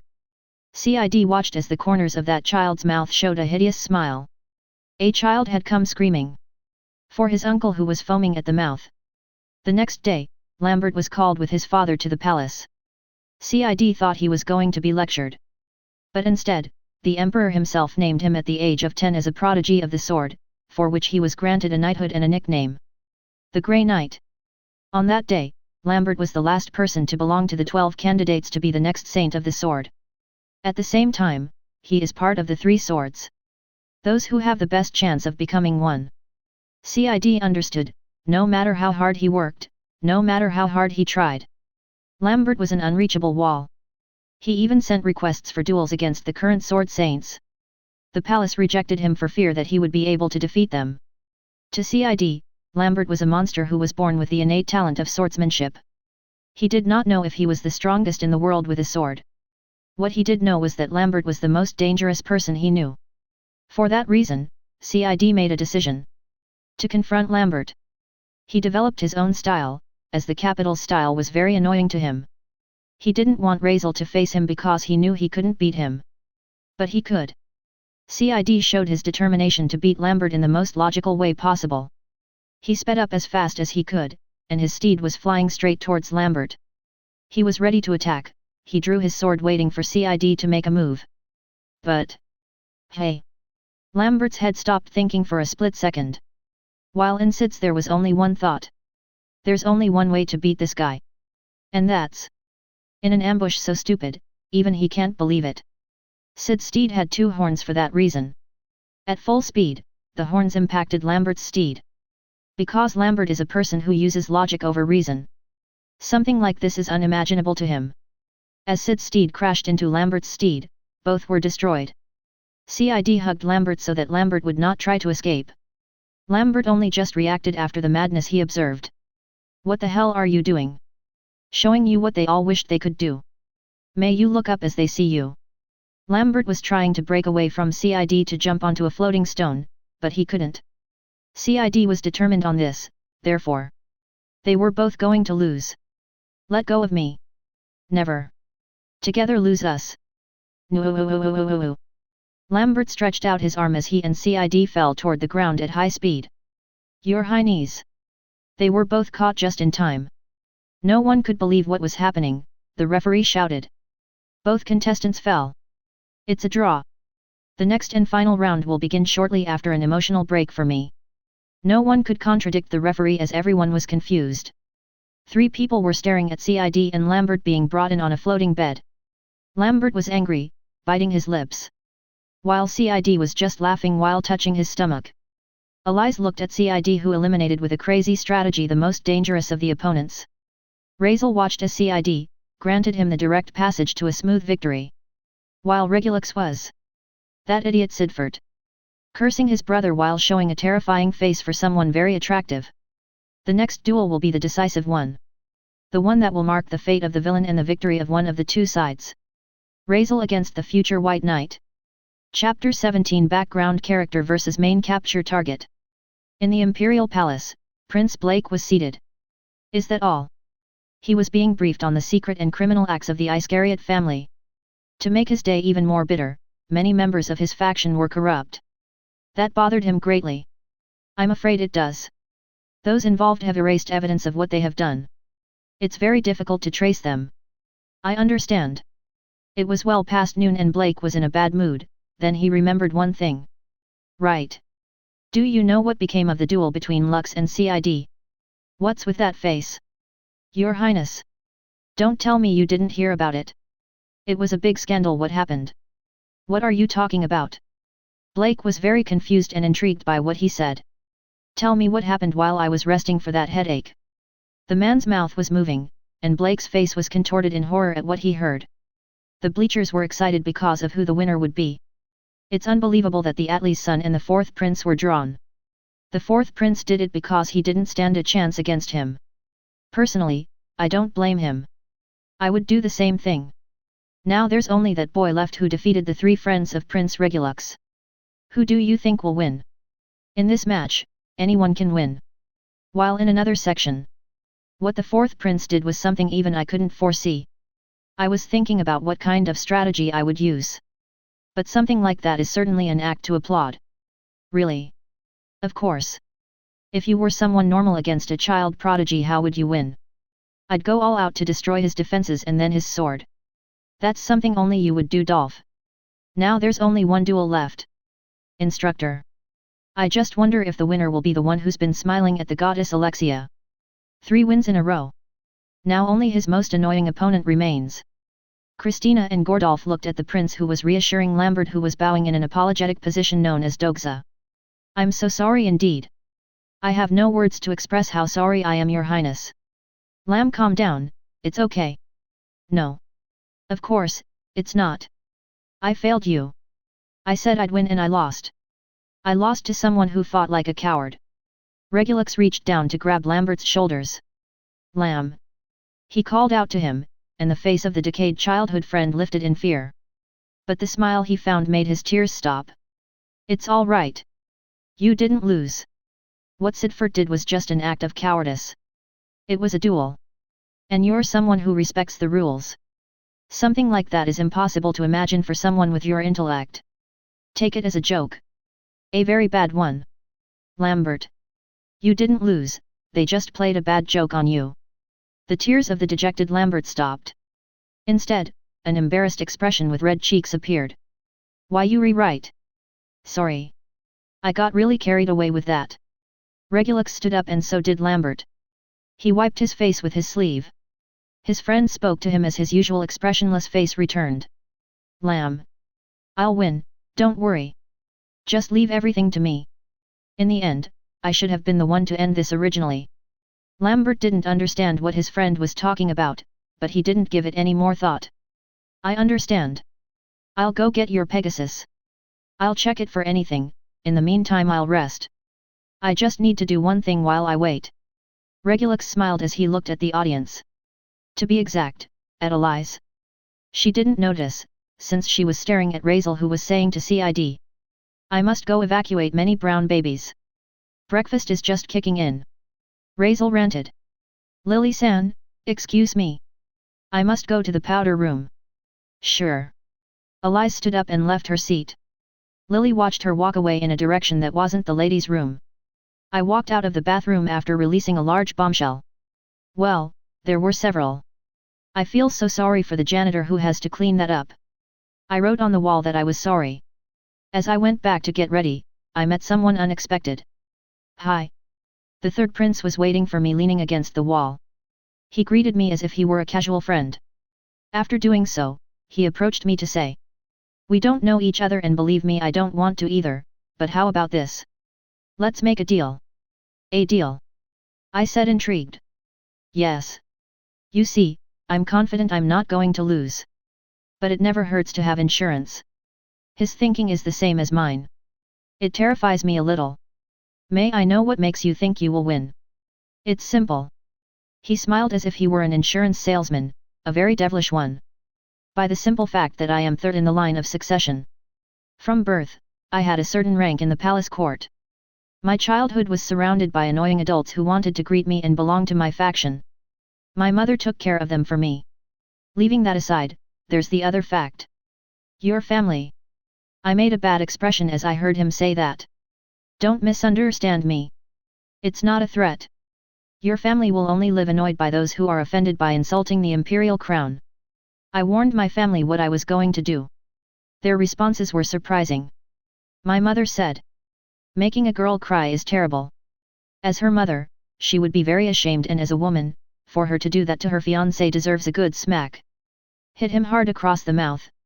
My little sister and little brother supported her. While my father said to me, you got into that trouble because you wanted to, but, if you're a real man, never go back on your word. Always be firm in your decisions even if they are wrong for others. In my previous life, hearing words like that were only believable in video games, considering this world is, not uncommon. But, still, it's nice to be told that from the heart. The prince went on to say. So, my plan is this. Let's give everyone a show, then you'll lose to me. I guarantee you not only that nothing will happen to you. Siegburn will also not be bothered by the ministers and your family will live well. I'll even give you a reward. That all sounds very good. But there is something that bothers me more than anything else. What about Eli? What about what? I don't understand you. I'm talking about what would happen to Eli and her household after her defeat. Regulus stuck his finger up his nose as he said to me. Does that really matter? I mean, Rosenberg household is broke. Their debt is approximately 350 million crystalia. Even the imperial family doesn't have that kind of money. In fact, that money is what has been collected in 5 years. They can't pay that without business or any legal method. That house is in ruins. I'm telling you for your own sake, messing with that pest won't bring you any good. That debt is so large, even Amy's sold books can't pay for it. No doubt, his offer is what any intelligent person would take. But, at that moment, a certain memory was going through my head. Razel. Razel. It was Eli as a child, the day we became childhood friends. She was smiling at me with a pure and innocent smile of a little girl. The other was about the day I saw her beautiful cherry-red eyes cry. Her beautiful face showed how much she was hurt. Besides, there is something I can't allow. That is a certain rumor I read the same day I died. That rumor said that the bearer of the sin of wrath. That it had no appearance as it was a black ghost that emanated pure hatred. It was actually Eli. That rumor was given since at the time of her end. The illustration showed the silhouette of a young girl crying. In the character pose menu, more information came up. Her birth date was 5 years ago after the time skip. A young girl crying. Deep hatred. 5 years since she was born. Even if it's a coincidence or a rumor where the villainess was becoming the latest bearer of the second most difficult sin to defeat. All the more reason I was going to prevent her end. I smiled at the prince. I refuse. With a cheek-to-cheek smile. Are you sure, he said. I replied. Of course I am. You think I'd let my childhood friend suffer at the hands of a dirty bastard like you? Regulus gave me a dirty look. You made a grave mistake. I won't repeat it again and I won't accept your begging later. Fine with me, I'll say the same words to you when you're begging me not to knock all your teeth out. With that, my peaceful life as a background character went down the drain. I watched as he went straight for the exit. But he stopped as he looked to the side before continuing. I didn't understand why he did that until I watched him. Eli was peeking out from a small spot. Once her face was within my range of vision. She came toward me. Her eyes clearly showed sadness. She seemed to have heard everything. What should I do in this case? Romantic comedies don't have situations like this to imitate the main character that everyone loves. I didn't know what to say to her until she spoke up to say something unthinkable. Why didn't you accept? She said in a cold tone. I froze and couldn't say anything. If you had accepted, your family, Prince Cid, and mainly you, wouldn't be in trouble with the palace. Her left arm gripped my right. Her large breasts rested on his arm. What you said is true. My house, Rosenberg household, is a mere shadow of what it once was. With each passing day, the interest on the debt grows by 2%. For your sake and theirs. That plan was the best for you. She ducked her head as her shoulders shook. I've already endured a lot of pain over the years. It doesn't matter if my house gets more taunts. My mother and I have endured it and will continue to do so. A tear fell to the floor. No one asked you to be my manager. In the first place, wasn't it you who abandoned me years ago? Lily-san told me the reason, but you never sent a letter in all this time or at the academy. That was because I thought the game had to run its course for Lily to get the power of love. But I don't care about that anymore. If you go now, you can still catch up with the prince and tell him you were wrong. At least defeat will taste better for you if there's a prize. When I heard her say that, I did what my mind wanted to do all this time. What are you? My right hand moved to her large chest. I haven't touched Lily's yet, but comparing them to Amy's. Yours are big and have good potential to grow bigger. No doubt she'll be just like her mother. I was telling her what I always wanted to tell her as my hand handled those big breasts. Even with gloves on, the touch felt soft and springy. I'd like to pinch the center part. But some other time. Elise stepped back, covering her breasts. Before she said anything, I walked straight over to hug her. Hey! She didn't understand what was going on, she was trying to get away from me. What are you doing? Let me go. Let me go. I hugged her without, my left hand touched her back and my right pushed her head on my chest. Eli stopped struggling after a while. My hand caressed her head once she calmed down and I said what she wanted to hear all this time. I'm sorry. It's too late for that. It's not too late yet. I moved my hand so she could see my face. Her face showed pain. I'm really sorry. You're right, I should have written a letter, but I didn't. It was because I thought that, with this, you would become a strong girl. About your family is something I never expected would happen. Her eyes showed tears once. Of course, it hurt me, idiot. You were my first friend in the world. I was happy, so happy that I made a friend. If you had stayed with me, I would have made you my fiancé instead of that bastard prince. You don't know how everything he said hurts me. I tried hard, I worked hard to make him like me. No matter what it was, I was willing to be even his sex slave for the sake of my family. But, he said horrible things to me. Those things haunt my head every day, it hurts so much. Eli cried again and this time he was hugging me. I rubbed her back to let her drown. Razel. I'm afraid. Scared that my house will be ruined more, scared that my mom will have to cry at night again, and mostly, I'm scared that they'll do something to you. Eli took his head off my chest and looked at my face. I was dreaming of the day when you would ask for my forgiveness. I was going to leave you suffering a little, and then tell you that you were welcome. I wanted you to suffer a little, for making your beautiful, voluptuous childhood friend cry. Sorry. Eli, you won't cry anymore. I rubbed my fingertips over her face to remove her tears. I will not lose. I will win. I'll make that bastard beg your forgiveness on his knees. Besides, she said as I touched that soft, delicate face. I have a solution to save your house. Her eyes are beautiful, and her lips are full and red. Eli is beautiful, no doubt, that prince is an idiot. In the game, he could have gotten both beauties if he had used his head. Now my other hand was touching Eli's face. Be mine, I said to her. She couldn't believe me.